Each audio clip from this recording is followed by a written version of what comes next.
Selon les données des enquêtes les plus récentes sur la situation de la malnutrition au Cameroun, près du tiers des enfants de moins de 5 ans sont atteints de stunting.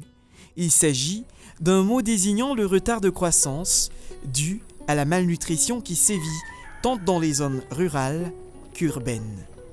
Une pathologie grave au vu des conséquences sur le développement psychomoteur de l'enfant. Dans les régions de l'extrême nord et du nord, par exemple, la situation d'alerte de la malnutrition justifie le déploiement des équipes du projet Stunting sur le terrain.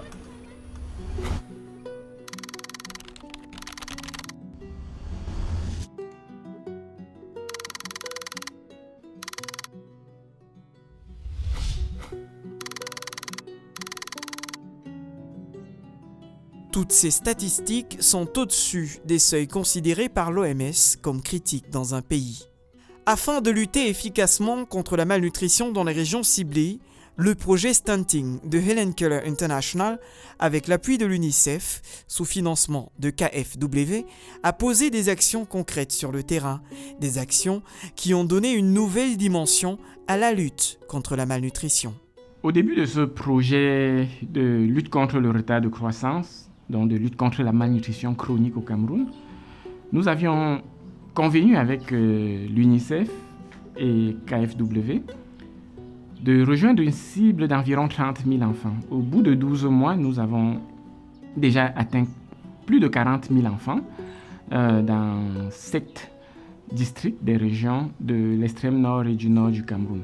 Nous avons aussi pu toucher plus de 22 000 ménages, dont 22 000 familles, avec notre programme de pratiques familiales essentielles, donc d'éducation nutritionnelle, afin de capaciter les agents de santé communautaire, les femmes, les hommes de ces communautés dans la lutte contre la malnutrition.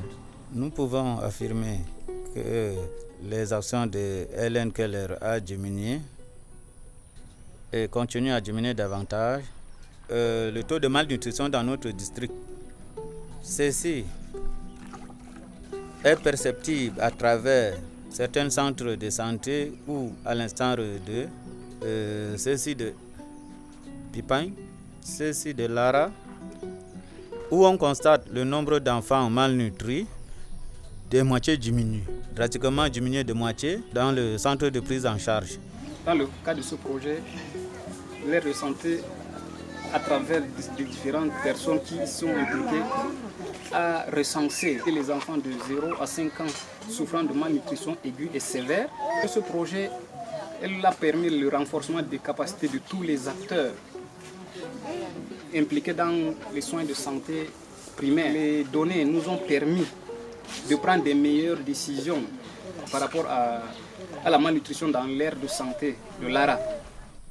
Dans le district de santé de Kaélé, ces résultats ont été rendus possibles grâce à l'action des 147 groupes de soutien aux activités de nutrition mis sur pied dans les 21 centres de santé que compte le district.